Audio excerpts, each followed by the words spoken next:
गुरु तेग बहादुर का जन्म तो अमृतसर में हुआ था, लेकिन चूंकि उनका बलिदान दिल्ली में हुआ था, बहुत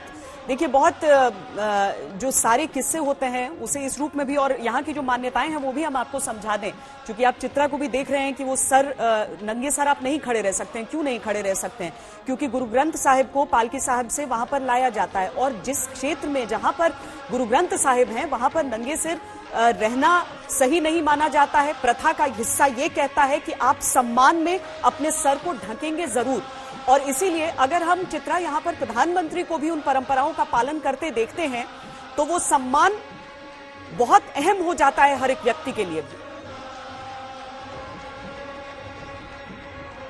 देखिए, सम्मान ही सब कुछ होता है जब धर्म की बात आती है। श्वेता, हम सब जानते हैं, हमने बहुत सारे इस तरह के कार्यक्रम बनाए हैं कि धर्म में सम्मान सर्वोच्च होता है, और उस सम्मान का पालन चाहे वो बहुत खास व्यक्ति हो या फिर वो आम व्यक्ति हो, हर किसी को करना पड़ता है। और प्रधानमंत्री नरेंद्र मोदी तो इस बारे में जाने भी जाते हैं। जब वो पूजा पाठ करते हैं तो माथे पर उनके जो तिलक और जो चीजें लगी होती हैं, जिस तरह का तिलक करके वो पूजा पाठ करते हैं चंदन लगाकर, वो एक अलग तस्वीर। और यहाँ की जो तस्वीरें हम देख रहे हैं, ये प्रधानमंत्री नरेंद्र मोदी न सिर्फ सम्मान व्यक्त करते हुए इस धर्म को लेकर, उनके अनुयायियों को लेकर, बल्कि अपनी भी पूरी आस्था प्रस्तुत करते हुए। देखिए, गुरु तेग बहादुर के अगर पूरे के पूरे जीवन काल को हम देखेंगे तो उन्होंने दूसरे धर्म, ऐसे बहुत कम लोग मिलते हैं जब दूसरे धर्म को बचाने के लिए इस तरह की आहुति उनकी ओर से दी जाए, इस तरह की आहुति उनकी ओर से दी जाए। और इसी वजह से गुरु तेग बहादुर न सिर्फ सिखों के लिए बहुत ज्यादा महत्वपूर्ण हो जाते हैं, बल्कि हिंदू धर्म को पालन करने वाले लोगों के लिए भी उनका जो बलिदान है उसको कहीं से भी भुलाया नहीं जा सकता है।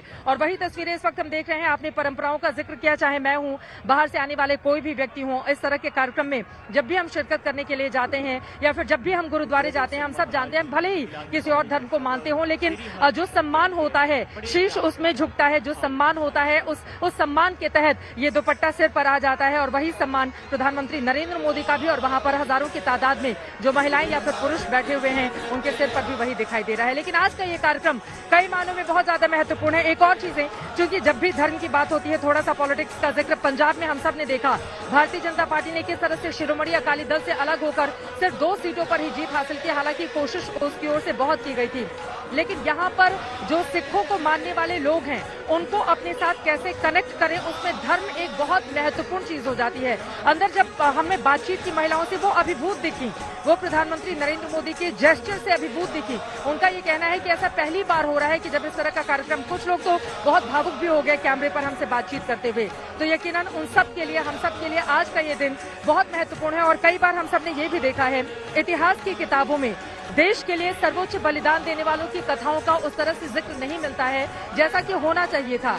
एक दूसरे धर्म को पालन करने वाला व्यक्ति एक दूसरे धर्म के लिए जब अपने प्राणों की आहुति देता है, जब वो मुगलों के सामने अपने शीश को नहीं झुकाता है, जब वो विरोध करता है धर्मांतरण का, जब वो विरोध करता है, जब गलत तरीके से दूसरे धर्म के लोगों को परेशान किया जाता है, उनके ऊपर तमाम नियम कायदे कानून लागे जाते हैं, तो जब वो विरोध करता है तो उसने कैसे अपनी चीजों को लेकर वो खुद कैसे आगे बढ़े। आज यही मौका है गुरु तेग बहादुर सिंह साहब के 400वें इस प्रकाश पर्व के जरिए उनको जानने का, समझने का, उनसे सीखने का, और धर्म कितना महत्वपूर्ण होता है जिंदगी को जीने के लिए। कम से कम आज इस भव्य और दिव्य तस्वीर के जरिए पूरे देश में यही बड़ा संदेश श्रोता पहुंचता हुआ नजर आ रहा है।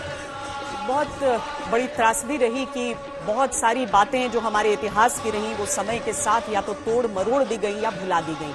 ये बहुत पुराना इतिहास नहीं है। देखिए, 400 साल की बात हम यहाँ पर कर रहे हैं, और ऐसे में अगर प्रधानमंत्री यहाँ पर पहुंचते हैं तो जाहिर है पूरा देश, जो बच्चा शायद किसी और जरिए से इस इतिहास को नहीं समझ पाता, नहीं देख पाता, उसे सुनने का मौका मिलेगा कि किस तरीके से अपने आदर्शों के लिए, अपने धर्म के लिए उन्होंने ये सर्वोच्च बलिदान दे दिया था।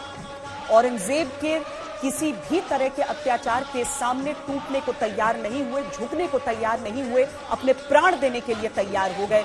और यही जो आदर्श है, ये मूल विचार जो है, ये उस नई पीढ़ी के लिए बहुत आवश्यक हो जाता है, जिसे जानना जरूरी हो जाता है कि भारत का इतिहास क्या रहा है, कैसे रहे हैं हमारे गुरु। और सिखों के नवे गुरु गुरु तेग बहादुर पूरे भारत के लिए यही आदर्श, उनकी कहानी। अब प्रधानमंत्री नरेंद्र मोदी की जो तस्वीरें देख रहे हैं, शबद कीर्तन के ये वचन सुनते हुए किस तरीके से आंखें बंद करके वो सराबोर हो चुके हैं इसमें। हजारों की तादाद में लोग वहां पर दिख रहे हैं। उतनी ही बड़ी वहां पर सुरक्षा की व्यवस्था की गई है, क्योंकि इस तरह का आयोजन यहाँ पर सामान्य नहीं है। आज प्रधानमंत्री रमे हुए दिख रहे हैं, डूबे हुए दिख रहे हैं, श्रद्धा में सराबोर नजर आ रहे हैं। हालांकि चित्रा, प्रतीक्षा इस बात की भी हो रही है कि प्रधानमंत्री जब बोलते हैं तो क्या जिस मौजूदा हालात पर कटाक्ष विपक्ष कर रहा है उन पर, कि सांप्रदायिक सौहार्द जो है वो बिगड़ रहा है, ताना बाना टूट रहा है, उस पर भी बोलेंगे, ऐसी गुंजाइश लग रही है।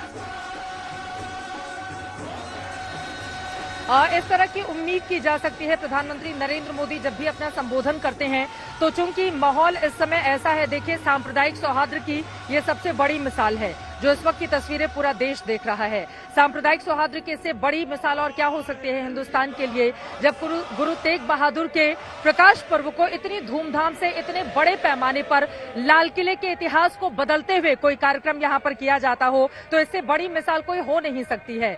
चाहे वो हिंदू धर्म हो, चाहे वो सिख धर्म हो। हालांकि सबका साथ सबका विश्वास का जिक्र अक्सर प्रधानमंत्री नरेंद्र मोदी के जरिए और बीजेपी के नेताओं के जरिए किया जाता है, लेकिन आज उसकी जीती जागती ये मिसाल, ये जो तस्वीरें इस वक्त हम टीवी स्क्रीन पर देख रहे हैं, और ये तस्वीरें अपने आप में बेहद महत्वपूर्ण हो जाती हैं।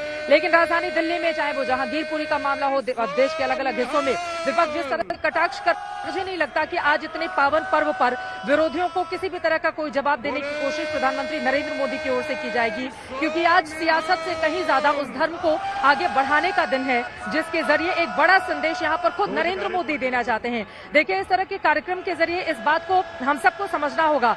बार बार बीजेपी के ऊपर आरोप लगते रहे हैं या बीजेपी के नेता खुद इस चीज को लोगों के सामने कहते रहे हैं कि इतिहास में जो सच्चाई होनी चाहिए थी उस तरह से तस्वीरों को नहीं दिखाया गया। इस देश के बहुत बड़े बड़े ऐसे नायक रहे जो किताब के पन्नों में कहीं खो से गए, उनके बारे में उस तरह से प्रचार प्रसार नहीं किया गया।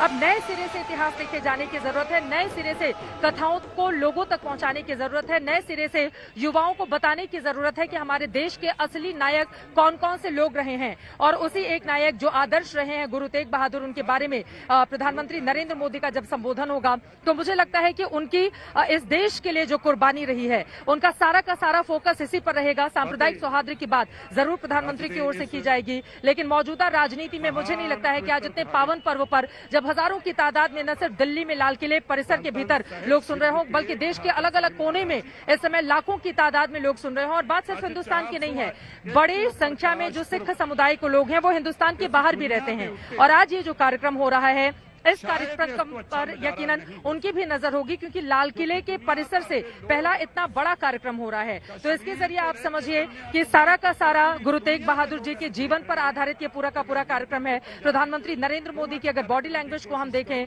उनके भाव भंगिमा को देखें, तो पूरी तरह से वो डूबे हुए ऐसी भक्ति में नजर आ रहे हैं, बजाय इसके कि यहाँ पर किसी तरह की सियासत की बात होगी। पूरी तरह से माहौल भी भक्तिमय है। शबद कीर्तन का आयोजन शाम से ही किया गया था, और आपको ये भी बताते चले श्वेता, यहाँ पर सिर्फ हिंदुस्तान से ही नहीं बल्कि बाहर से भी बड़ी तादाद में लोग यहाँ पर पहुंचे हुए हैं। जब हमारी बातचीत हुई तो कोई लंदन से, कोई कनाडा से, बड़ी तादाद में यहाँ पर सिख समुदाय के लोग आए हुए हैं और सभी अभिभूत हैं इस तरह की तस्वीरों को देखकर। सभी ये तस्वीरें अपने जेहन में बसा लेना चाहते हैं, और जो सर्वोच्च कुर्बानी हिंदुस्तान के लिए, धर्म के लिए दी गई है गुरु तेग बहादुर सिंह की ओर से, उस कुर्बानी को अपने जेहन में रखते हुए वो सब यहाँ से रवाना होना चाहते हैं। कुछ ही देर में प्रधानमंत्री का संबोधन शुरू हो जाएगा। देखना महत्वपूर्ण रहेगा कि उनके एक एक शब्द यकीनन जो सिख समुदाय हैं उनमें किस तरह का भरोसा पैदा करते हैं, और उनके एक एक शब्द जो दूसरे धर्म के भी लोग हैं मानने वाले, उनको किस तरह की प्रेरणा देते हैं। इसके लिहाज से देखा जाए तो आज का ये कार्यक्रम अपने आप में बहुत ज्यादा अहम हो जाता है।